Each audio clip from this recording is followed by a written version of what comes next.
So the next section of your book talks about forces which oppose motion through fluids. And by fluid, I mean really anything you can move through. So air counts, water counts, oil counts, maybe even if you're in one of those ball pits in like McDonald's, the balls count as a fluid because you can actually move through them. So this is a little bit like friction. Though friction is just, it's opposing the motion just like through one surface. It's on a single surface. If you're going through a fluid, the fluid's all around you. So kind of the friction is coming in on all sides. So let's talk about these forces. The first one that your book introduced is what it calls the drag force.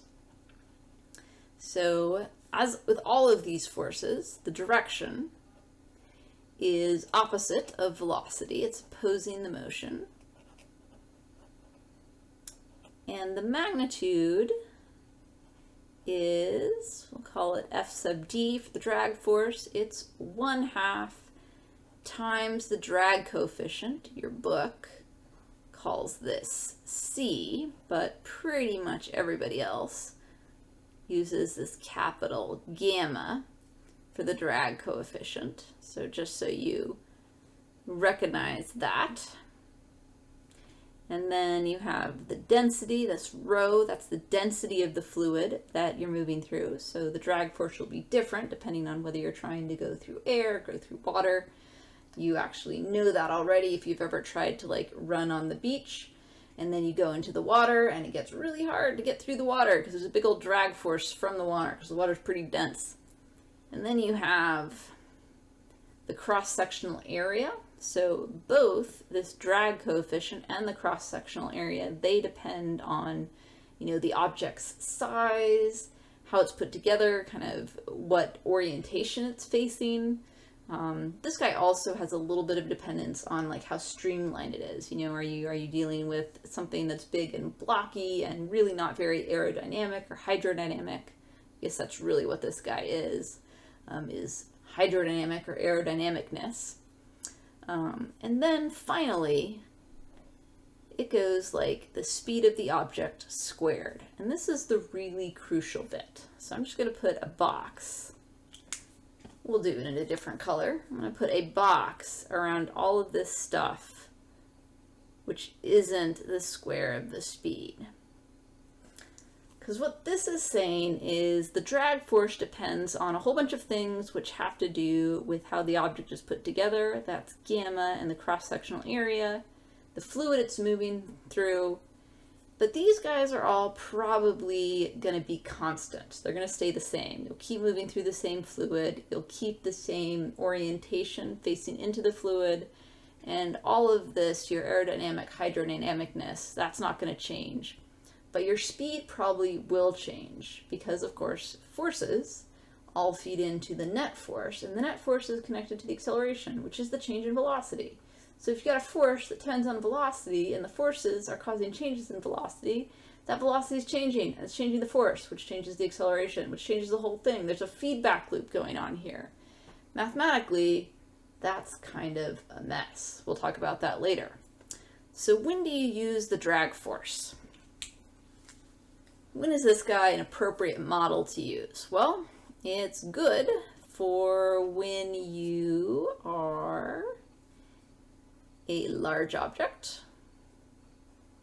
And by a large object, I don't actually mean really large. I mean, certainly it could be things like trains or planes or ships, but this is also like counts for like baseball. This is large compared to things like pollen and dust molecules and stuff like that. So we'll put large in quotes because it's just large compared to really small stuff. So you can be a large object, you can be moving fast, and you can have a fluid that's not very dense.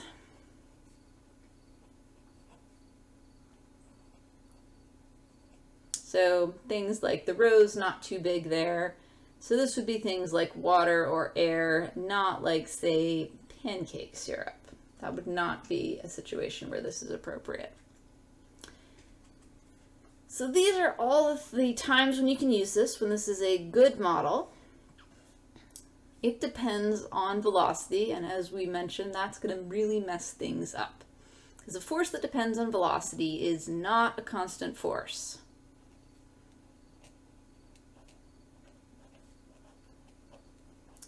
Except in very special particular circumstances. And if it's not a constant force, well, when it feeds in with all the other forces to make up the net force, which is equal, by Newton's second law, to the mass times the acceleration, that means you're almost certainly not going to have a constant acceleration. So all of our constant acceleration equations, they're out the window. They do not work when you've got this kind of force going on. You cannot use the velocity is equal to the initial velocity plus the acceleration. No, that's no good. You cannot use the final position is equal to the initial position plus the initial velocity plus 1/2 the acceleration times t squared. No, those are only for constant acceleration. This is not going to be that kind of situation. What do? Well, you can do the calculus to try and actually solve this. Remember, the acceleration is the derivative of velocity with respect to time. So in some circumstances, you can actually get an analytic solution, that is an equation. But mostly what we do is we look for special cases. So we say, all right, say we have a particular case where you have a ball and it is falling downward with some initial speed, and since it's going downwards, that means we know it's got a drag force, if that is an applicable sort of thing here. So we'll have the drag force is upwards, opposing the velocity. If it's falling through air, which you've got to have some kind of something to have a density, so you can have a drag force, well then it's probably next to the surface of the Earth, so there is a gravitational force. And just for kicks here, let's say down is the positive direction. So can we figure out what's going on? Well, the math will be kind of a mess, but maybe we can just sort of talk through what should happen or what we expect to happen. Well, first, at the very beginning of the problem, we start with some initial velocity. You don't want to start with no initial velocity because this is good. This drag force model is good when things are moving fast. So presumably 0 does not count as fast. So we start with some speed, but not a whole lot of speed. And if we go ahead and add up these forces, if down's positive, then the gravity force, that's positive. The drag force, that's negative, because we have up is negative here, and they're all equal to mass times acceleration. Let's plug in what we know about the two forces. Gravity is mass times g, minus the drag force, which is 1/2. Gamma, the drag coefficient, times rho, the density of the fluid you're moving through. In this case, that would be air, times A, cross-sectional area of the sphere, times v squared equals ma. So if we have a velocity, an initial velocity, which is large enough to count here, but not super duper large, well, maybe we've got a situation where gravity force is bigger in magnitude than the drag force. If this is a bigger force than that, then the acceleration is going to be down. Same as the velocity. That means the speed's going to get bigger. Velocity was down, the acceleration's down, the new velocity is going to be even more down. So it'll go like that. Don't know exactly how, because we didn't actually get an equation for it, but roughly like this. And if the speed gets a little bit bigger, which it does here, the drag force is going to be a little bit bigger. So the gap between the size of the gravity force and the drag force is going to narrow. So the acceleration will be less. Still down, gravity is still bigger than the drag force, but a smaller acceleration, a less quick change in velocity. So the slope here will sort of level off. It'll still be a bigger velocity though, bigger in magnitude, so the drag force will be bigger. So when you subtract gravity from a bigger drag force, you'll get a smaller net force, which means a smaller acceleration, which is a less rapid change in velocity. Still changing though, still getting a little more large in magnitude. But eventually, of course, this velocity will get big enough so that the drag force will be equal in magnitude to gravity. And when that happens, gravity minus the drag force, they're the same magnitude, will equal 0, and the acceleration will be 0, and the acceleration is the change in velocity, and the velocity then will stop changing. So this here happens when acceleration is 0, and that happens when gravity minus the drag force is equal to 0. That is, when those two forces are equal. So it makes sense, you know, things are falling, the drag force gets stronger and stronger the faster it's going, till eventually these two match, and there's no more acceleration on this. There's no more acceleration, then the velocity stops changing, the drag force stops changing in size. This is now, in this case, when acceleration is 0, this guy's in equilibrium now. So we don't really know what's going on until we get to this equilibrium. So no idea what's happening in this part of the graph other than, yeah, it's probably growing. Maybe something like this. Maybe it grows faster. Maybe it goes slower. We don't really know. But eventually it's going to get here. And we can say, all right, when that happens at this particular acceleration, we'll hit a particular velocity, and that's the terminal velocity. And we can solve for it. We can say, all right, when acceleration is 0, we're at the terminal velocity. I'm going to call that v sub t because it's a special one, and we can go ahead and solve. Still be gravity minus 1/2 gamma rho a, and then this is not just any old velocity or speed, that is the terminal velocity. It's squared, and that's all equal to 0. Because the acceleration is equal to 0. So we can solve for the terminal velocity. It'll be mg, we'll move all of this over to the other side, 1/2 gamma rho a, terminal velocity squared, and we divide by all this stuff, 1/2 gamma rho a on both sides of the equation. And the terminal velocity squared is equal to, well, I'm dividing by 1/2. That's the same as multiplying by 2, so this would be 2 mg gamma rho a, and we'll take the square root of both sides of the equation. The terminal velocity squared times over taking the square root, that's just the terminal velocity. So we don't know about what's going on here, but we do know what velocity it's going to reach, and eventually just stick there because the acceleration will stop changing. So we can solve for this. Even when we don't have a constant force, we can still go looking for these special cases. Well, I said there were a couple of forces which oppose motion. Drag force is one of them. The second one your book talks about is Stokes force. And here it also opposes the motion, so direction opposite of velocity. But now, instead of being dependent on the speed squared, Stokes force, it's dependent on just the speed itself. So Stokes force is equal to, I don't know, something.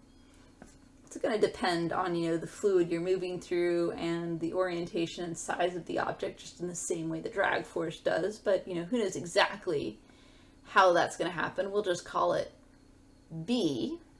So a whole bunch of stuff goes in to what B is. It's a little bit like just putting a box around it like we did here. And direction opposing velocity, we can actually make this a vector equation by just putting a negative in there.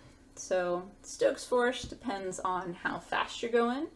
Some other things, just like the drag force, depends on other things, and it's in the opposite direction.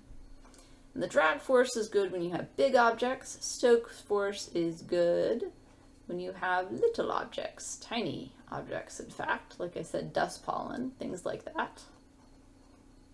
When you're moving slow, and when the fluid is very dense.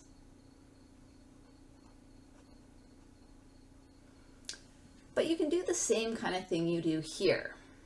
You can find terminal velocities. You can set up this whole thing, and instead of using the drag force, you use Stokes force. So we got the Stokes force going up, we got gravity going down, and we can set this up. We'll say it's moving downwards, and downwards is the positive velocity. Then it'll be gravity minus Stokes force equals mass times acceleration. Here we can actually, let's go ahead and start it at 0, because it's good when things are moving slow. So 0 is certainly slow, but a similar thing will happen. If it's at 0, then Stokes force, that's 0. So it's actually in free fall. If we do the velocity versus time, the slope here is going to be g at the very beginning. But then, of course, the velocity gets bigger, so Stokes force gets bigger. So gravity minus Stokes force, that's smaller. This will be not free fall, it'll be slower than free fall. So this slope is going to start kind of sloping downwards, getting less steep, and eventually the velocity will get such that these two will equal out. Stokes force will get big enough that it will match gravity in magnitude, and acceleration will be 0 again. So we get another terminal velocity. Here we'll plug in mg minus bv. That'll equal mass times acceleration. We don't have to plug in that negative sign here, because remember, negative signs are just in this model for direction. So we got the negative saying like, yep, Stokes force is pointing up. That's the negative direction. We're all set as far as direction goes. And in this particular case, when we have mg minus b, the terminal velocity, and it's terminal because a is 0. So a is 0 makes both this side of the equation, mass times acceleration, 0, and it also says we are not at any old velocity, we're at the terminal velocity. And we can solve for the terminal velocity.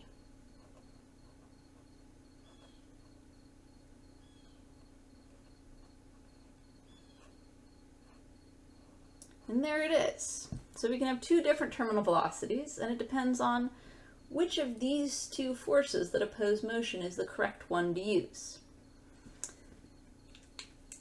And that goes into, well, why are there two different ones? One appropriate for this situation and one appropriate for that situation. And the real answer is there aren't. They're the same force. But these forces which oppose motion, when you're going through a fluid, it's really complicated. We know that this force depends on the speed, how fast you're going, but we don't know exactly what that function is. We don't have a nice, neat mathematical equation for it. So what we've done is we said, okay, well, it's something, we'll just call it blobby squiggle, times the speed to the first power, and then something else, we'll call it square, times speed to the second power, and perhaps you can see where this is going. Next we will have, let's just do a star, speed to the third power, and so forth and so on. Each of these are constants, these blobs and squiggles and whatnot that I've drawn. This guy is the b, the negative b of Stokes force. This guy is the 1/2 gamma rho a. All of that goes inside here. This, I mean, who knows what that is.